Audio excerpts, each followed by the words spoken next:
Hello and welcome back to Azure Terraformer. Today we are looking at the Packer and Terraform roadmap session that Harold Gimenez did at HashiConf on day one. I thought I would just go through, give some commentary on what Harold has to say, and if you missed this session, sit with me and let's watch it together. Without further ado, here's Harold. We're going to go into Terraform and Packer and some of the great stuff that we've been shipping and will come soon on those products. As an industry, what we've seen over the years really has been really a standardization of the idea of a platform team, right? How this goes on in an organization is typically, hey, we're going to do a cloud program. We're going to start moving all our infrastructure into cloud. How do we do that? Okay, someone finds Terraform and starts implementing Terraform in all sorts of different ways. And if you look at the top line, it's amazing because we're doing cloud. But all of a sudden, everyone's doing it in a different way. Everyone's storing secrets in a different way. And it's kind of the Wild West, right? So what happens is, problem number one, we have to bring all that together into a single workflow so that we can have the governance to be able to do that with policy as code or any other kind of guardrails. But additionally, there's the other problem of how do we work with the tension that creates and not get in the way of that velocity, right? On the other hand, the platform team's problem to solve, number two, is some organizations aren't as quick, to jump into the infrastructure train, and really there's a skill gap there, right? So how does a platform team help the scalability of self-serve infrastructure management at the application developer level to really enable that scalability, So these are kind of the two problems that platform teams are solving. And this requires, maintaining infrastructure configuration and guardrails to provide the standardization for developers to consume, right? So I'd like to ask my audience, do you guys recognize this concept of a platform team? Do you call it a platform team? Do you know what he's talking about? I know what he's talking about. I get the conceptual model of a quote unquote platform team, but my experience has been a platform. There's not like one platform team. And at the conference, I noticed that they had this very clean mental model, conceptual model of platform team and app dev team.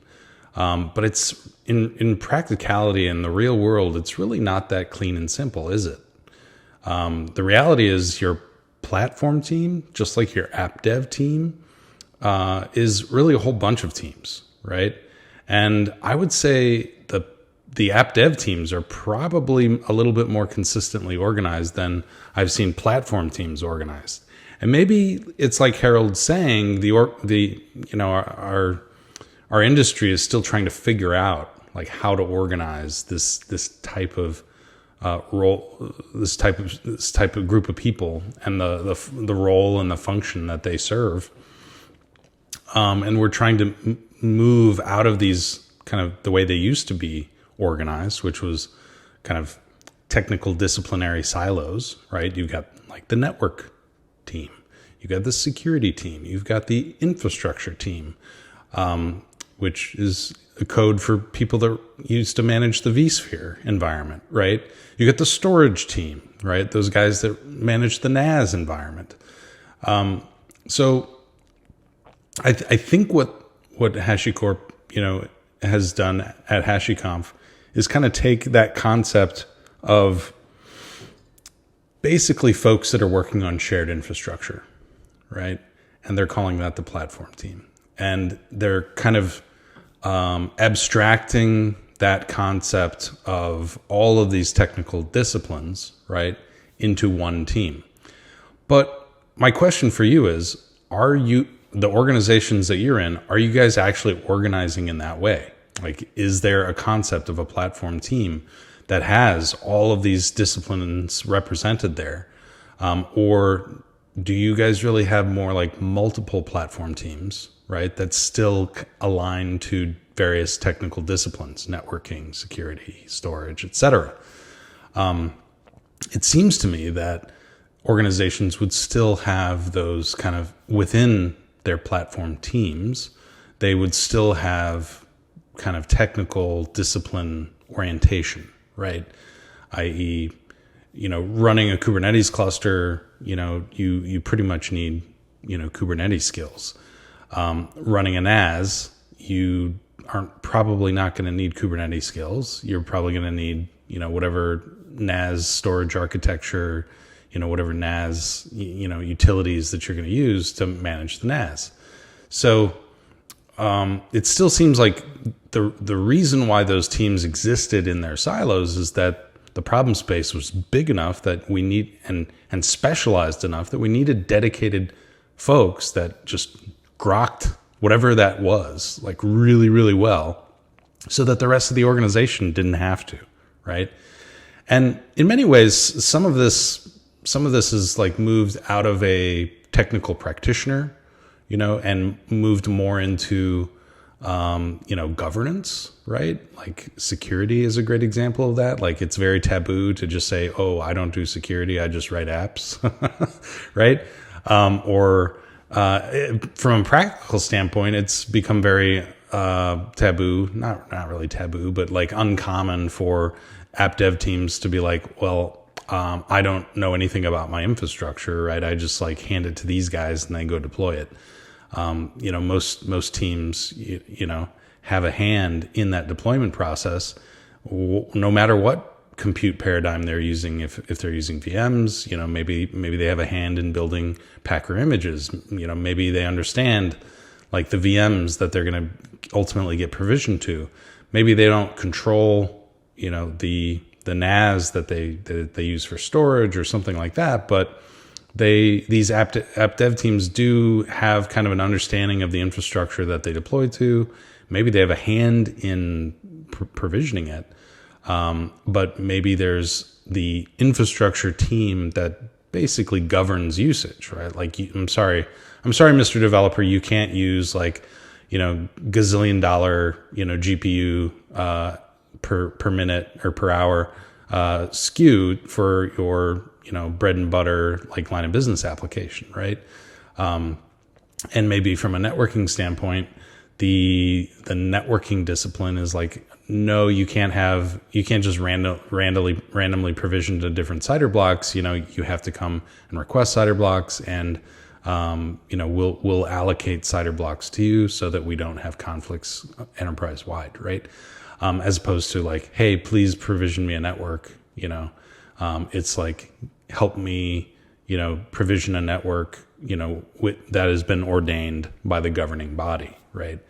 So just, I've worked with companies large and small prior to Microsoft that were in these three stages. I think they're doing a really good job. Harold and HashiCorp are doing a really good job capturing like the state, and the maturity life cycle that organizations go through with this adopt, standardize, and scale. I've been working in cloud for over 10 years. That's not hyperbole. Like it's 2023 now. I think Azure, Red Dog first dropped in 2008, 2009. I think it went public, with the first version of Azure. So it's pretty shocking, like how long cloud has been around. And I remember the good old days, right, where it was the Wild West.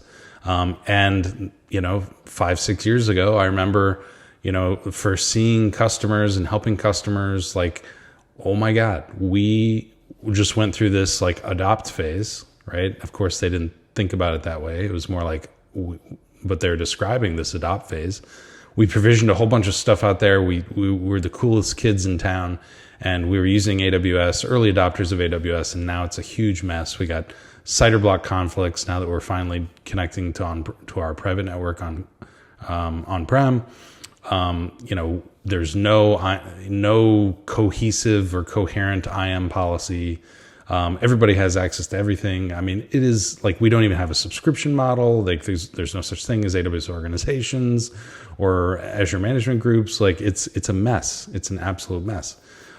So I've definitely helped organizations go through that standardization process, and then you see orgs that have done that and they are just rocking, and everything's in cloud, everything's automated, everything's in a service catalog somewhere, and that's when you've really hit scale. So this model makes sense. I guess my big question is this concept of a platform team does not seem monolithic, in that it's like one thing. and it doesn't seem like there would be only one of them, right? So it seems like there'd be multiple types, and then there would be many rather than just one. Of course, maybe I'm like nitpicking or overthinking the conceptual model that HashiCorp is pushing out here. But yeah, I don't know. What do you think? Let me know in the comments below. So today, we're going to go through some of the features we're working on that we think will help you better adopt, standard, and scale with Packer and Terraform. And starting with the first stage, let's start with writing Terraform, a little bit of what Armin just talked about. So as he mentioned in the keynote, we now have enhanced editor validation.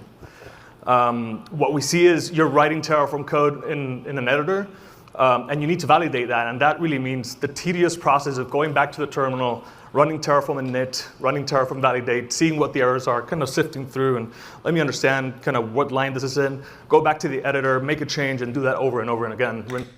Yep. I mean, we all know what IntelliSense is. Like, it seems like they're improving IntelliSense for HCL, which is wonderful. I have noticed this kind of come out already. So I think this has been in VS Code for a while. If you get those little nag alerts in VS Code, it's like update your extensions, yada, yada. Make sure you update your extensions and you'll get it. I'm actually kind of curious how they do this. I'm probably going to go spelunking in the source code for this thing, because what I'd like to do is, see if I could like create a mapper between Azure ARM resource types and the Azure ARM provider resources in Terraform. Because then if we could really get like conversion from ARM templates into Terraform and back and forth, I mean, that would be pretty slick stuff. That's kind of the killer feature of Bicep is you can, write a bunch of cool slick code in Bicep, maintain it in Bicep, and it compiles down into an ARM template. So if we had the same thing for Terraform, that would be awesome. The problem, with doing that is, you're on a huge treadmill, because you gotta, like, every Terraform resource maps to a different resource type that has its own schema, and the schema is not like aligned. So, if there was some solution that could do that automagically, so that human beings didn't have to go do that every time a new release of the Terraform provider drops every Friday, that would be amazing. So I'm gonna have to look into that. Maybe there's a way combine like a little bit of like smart like logic with OpenAI to be like, hey, OpenAI, like go extract the JSON schema out of this Golang code, right? Maybe there's something we could do there. Anyways, yeah, let's skip on ahead and get to some more interesting topics. Repeat. So really tedious process. This is all automated by this plugin, in VS Code. What we see also is with AI-powered pair programming that's so common these days in generative HCL, this problem is even further deeper, right? So this is really going to help you get to that configuration much faster in the editor. Next, we already talked about module testings. So the native testing framework we're super excited about. It's native to Terraform. It allows you to write tests in HCL in a declarative way, which is kind of a novel way to think about testing. And it's really cool. It's already available in 1.6. It's really focused on module authors. So you might think, hey, here's a set of inputs. What are the outputs that I would expect? And make sure that we're validating that.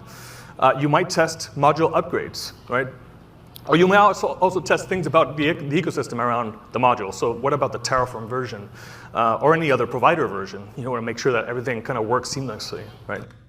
So I guess maybe I'm sniping here, but like the example code that we see in front of us is not super compelling to me as a module author myself.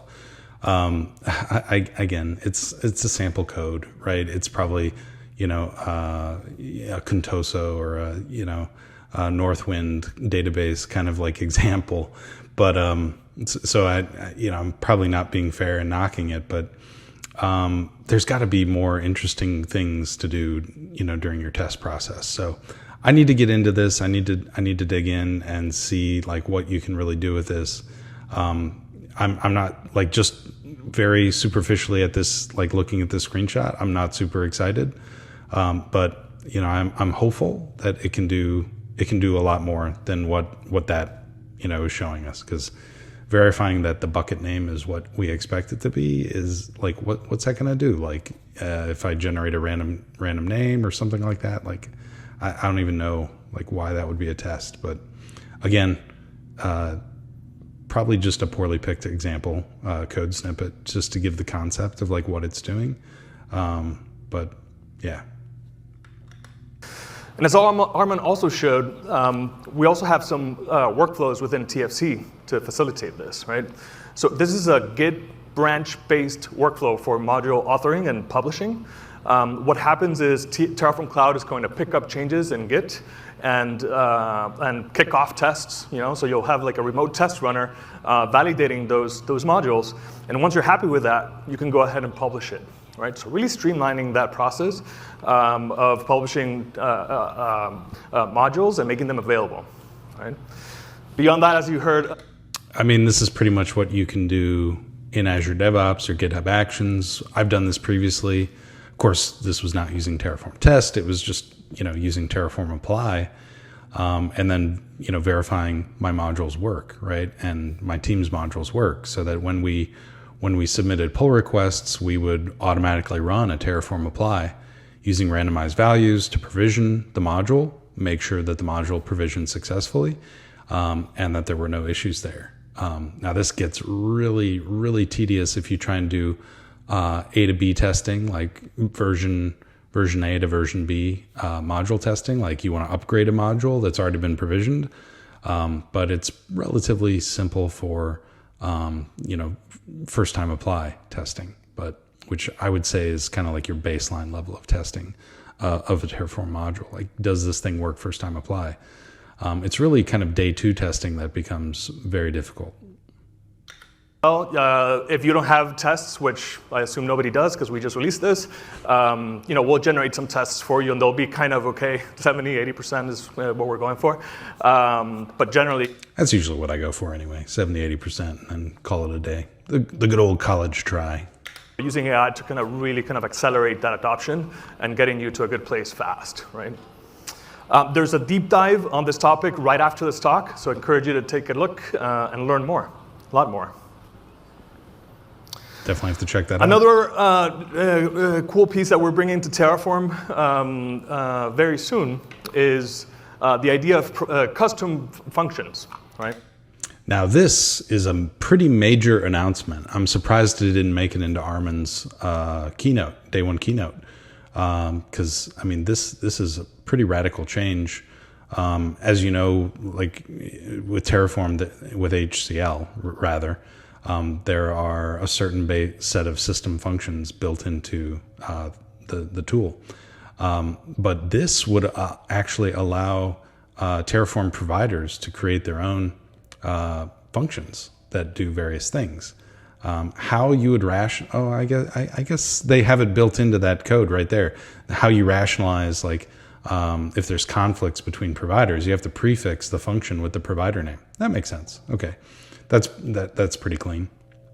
But yeah, I mean, previously I would implement stuff like this using an in-memory module, which doesn't feel right. It seems like a lot of work to write a module just to like do some basic logic and like capture an input, split it, use actual Terraform, code, HCL code, to split that string, pump and then pipe outputs to, different variables, output variables, but it's a relatively brittle way of doing it. So this is definitely a welcome addition. I can immediately think of different things that this would be useful within the Azure RM provider. For those open tofuers out there, this is not good, right? Anytime you change like the capabilities of the providers themselves, or the contract or interface between the provider and the core CLI, you're gonna break OpenTofu, or at the very worst, at the very least, you're going to make it more difficult for OpenTofu to maintain backwards compatibility with all these providers, or rather allow these providers to maintain backwards compatibility with OpenTofu, right? Because that's really what's going to have to happen is all these providers are going to have to consciously decide, do I want to support the OpenTofu version of the CLI, or do I want to support the Terraform version of the CLI? And since most of the providers, I mean, the ones that we care about, AWS, Azure, GCP, are maintained by HashiCorp themselves, I think we can all kind of guess which way they're going to go. And then that begs the question, well, what's OpenTofu going to do? They're probably going to have to fork the providers and add the backwards compatibility for the OpenTofu CLI. I mean, it's not a pretty picture, guys. So if you're on the fence about like the longevity of OpenTofu or Terraform, and you hear the doomers say, oh, HashiCorp's going to go away and Terraform's going to die and OpenTofu's the new hotness. I mean, just think about that, right? Think about all the work that's going to have to, it's not just the CLI, it's going to be the providers where all that work is going to have to go into in terms of maintaining backwards compatibility. So consider that before you make any rash decisions. So if you're a writer of Terraform code, that has a few built-in functions that really accelerate kind of working with data structures and other pieces like that. So you have used these built-in functions at one point or another. We're introducing the ability to write custom functions in the provider itself. So if you're a provider author and that provider is creating resources or allowing people to consume these resources, sometimes these resources are not easy to kind of work with. Perhaps the data structures are odd, or perhaps I mean, the resource provider strings that we have in Azure is a great example of this, like where we've got subscriptions, subscription ID, resource group ID, and then RP, type, and then, this, all the things that go into creating that really long string. ARNs are, pretty concise, but, it really doesn't matter. It really shouldn't matter, right? And we really should try and avoid embedding these magic strings in our code, which is why, with the Azure RM provider, we have, fantastic data sources. It always shocks me when I see somebody manually building, the resource ID for a particular resource that they're provisioning. It's like, dude, there's a data source for that. Go use the data source and then just pump in the resource group name and the name of the thing. Right. So there's ways of solving this with Azure RM today, which, you won't need to, today you don't need to build resource IDs, right? I mean, that's just a fact. But I can imagine there's other things that might be useful to have certain Azure RM functions, as helpers for different spot issues. So, it'll be a good change. Some strings as we're seeing here. So in this case, we're parsing an ARN, which nobody should have to do more than once. So let's encapsulate that in a function, right? So this introduces greater extensibility into Terraform and enables anyone to create custom functions to handle any bit of logic like that. Next up is config-driven remove. It's also Now, config-driven remove, I think this is no surprise to anybody. There have been several HCL language improvements to handle state-based operations, kind of moving some of the state operations out of the CLI and into configuration language, which I think should improve people's lives in general, but is also a broader part of HashiCorp's strategy of being less reliant on the CLI operations for obviously their cloud platform, Terraform Cloud, right? Where you don't have CLI-based access. The CLI is being executed by the runner. So the more you can put into the configuration language, the better for the Terraform Cloud. It just translates into ideally a richer experience for all the CLI-based operators as well. Coming soon. You might end up in a situation where you need to clean up and repair state, Terraform state, using the Terraform state RM command, which really is an advanced command. It shouldn't be used willy-nilly. It requires a lot of care and a lot of coordination. So really what we're doing here is that for those kind of break glass operations, we're building this remove block within the configuration language itself to really bring that operation into the config-driven workflow. And we think that's important because it's much more robust. It's not done as an ad hoc operation by a super admin somewhere. And it goes through the flow of however you're deploying Terraform. So it'll go through a Terraform Git commit, a PR review, and ultimately go through the pipeline that you have set up to operate on that state file, right? As somebody who's been that super admin that's had to go in there and monkey around with state, like this, it's hard for me to visualize how this is going to work from a process standpoint. I like it in theory, right? Number one, it's part of that Git flow process where, it's not like hidden in some murky depths of back office skullduggery, right? It's in the code. We can see it happen. It gets reviewed in a pull request process. So I like that aspect of it. What kind of freaks me out is, you do something for so long, so often, right?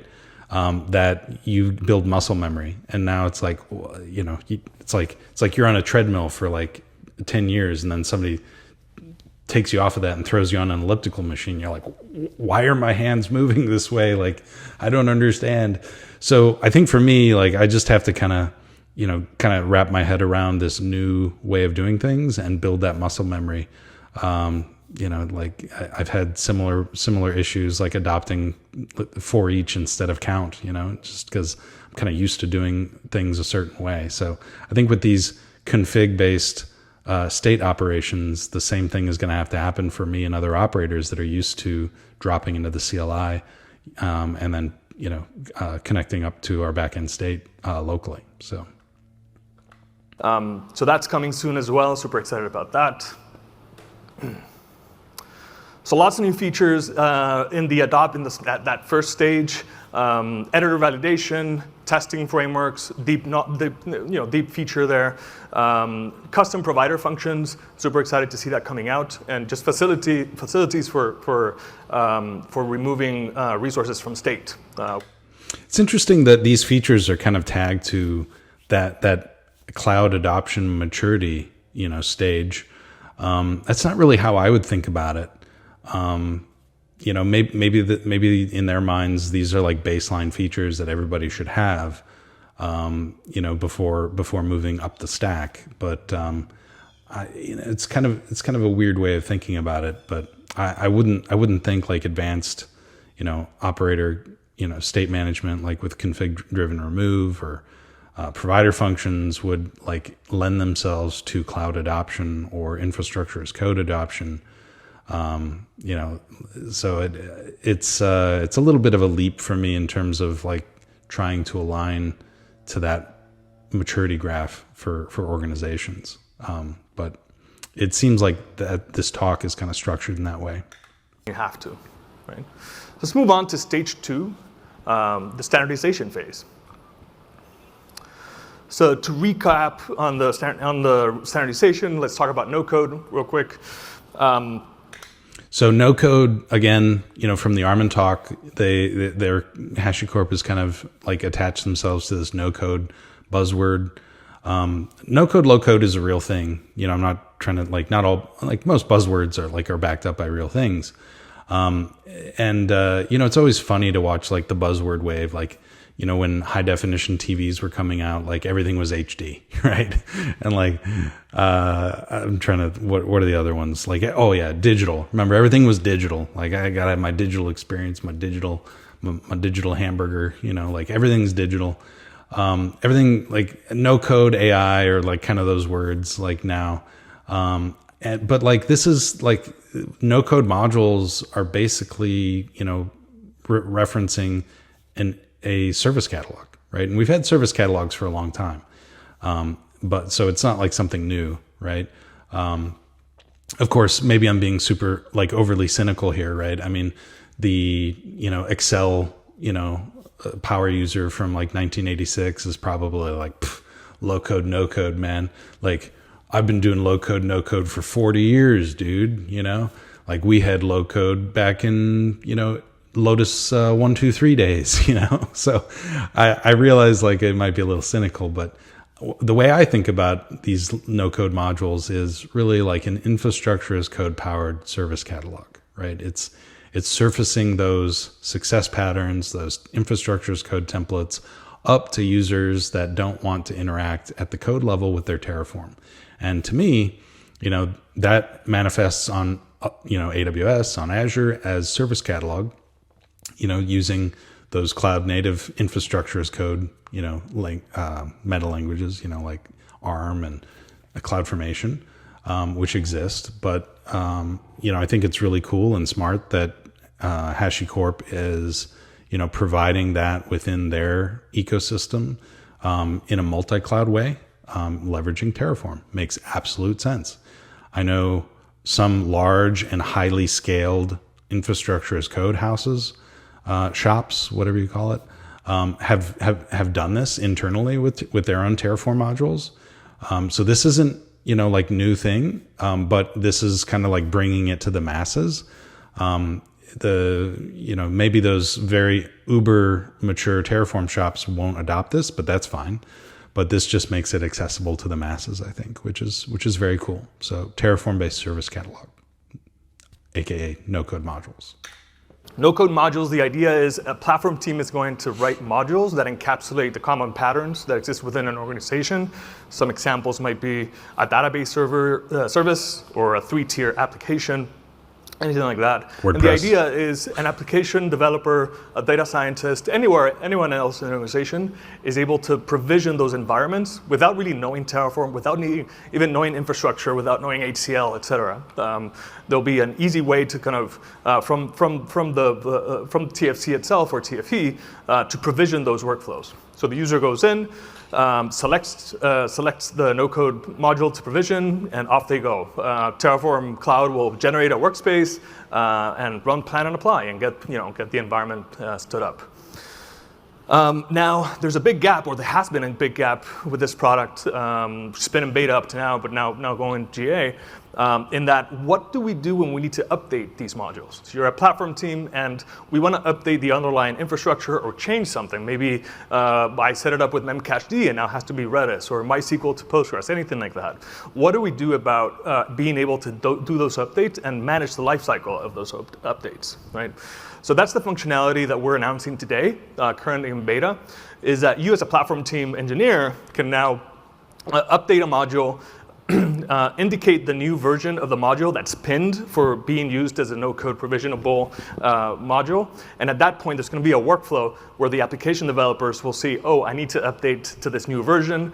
Let me go to the UI, click next, look at the plan, say approve, and then off it goes. Right? So this is the kind of thing that was really creating friction and adoption because, okay, now I have thousands of these things out in the wild and I can't update them. Really helping you scale with the appropriate governance and best practices kind of ingrained in that process, as well as in the policy side of the house, just a runtime version management so you can pin things and make sure that it's deterministic and whatever you tested. Right? So these last few features that were related to the no-code module, service catalog, and policy as code, kind of specific versioning, which is a relatively small feature. They got to line it up with stage 2. I think we're about to get into stage 3, which is where things should get pretty exciting. So there we have it. Before we move into Terraform Stacks, which is a much bigger topic, I wanted to break here and just kind of summarize. So besides Terraform Stacks, we have Terraform Test.